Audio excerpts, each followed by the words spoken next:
मैं ये कहना चाहूंगा, पांडव सत्य की लड़ाई लड़ते थे, पांडव अधिकारों की लड़ाई लड़ते थे। भारतीय जनता पार्टी झूठ की लड़ाई लड़ रही है। पिछले कल अनुराग ठाकुर जी ने बोला कि 5 पांडव जो कौरव पर भारी रहेगी।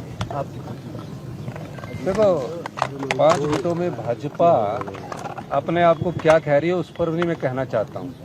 पांडवों ने तो अधिकार की लड़ाई लड़ी थी। ये जो 5 गुटों में बटी भाजपा है, इनसे ये पूछना चाहिए कि आपने हिमाचल प्रदेश के अधिकारों की लड़ाई लड़ी है? क्या 1500 करोड़ रुपया घोषित होने के बाद 5 गुटों में जो भारतीय जनता पार्टी है, प्रधानमंत्री मोदी जी के पास गए हैं कि आपने 1500 करोड़ रुपया डिक्लेयर किया था, उसका क्या हुआ?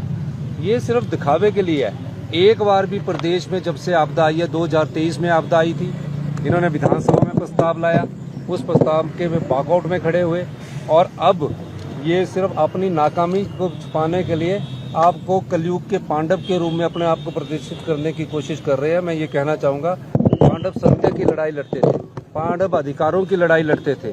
भारतीय जनता पार्टी झूठ की लड़ाई लड़ रही है और 5 गुटों में अपने गुट को हावी करने के लिए इस प्रकार के राजनीतिक षड्यंत्र कर रहे हैं। मैं ये कहना चाहता हूँ कि भारतीय जनता पार्टी के अपने ग्रुप को इकट्ठा करके देश के प्रधानमंत्री के पास जाइए और आपके नेतृत्व में भी अगर हमें भारतीय जनता पार्टी के राष्ट्रीय अध्यक्ष के नेतृत्व में पूरे मंत्रिमंडल को प्रदेश की आपदा प्रभावित परिवारों के लिए जाना पड़े तो हम उनके भी जाने के लिए तैयार है।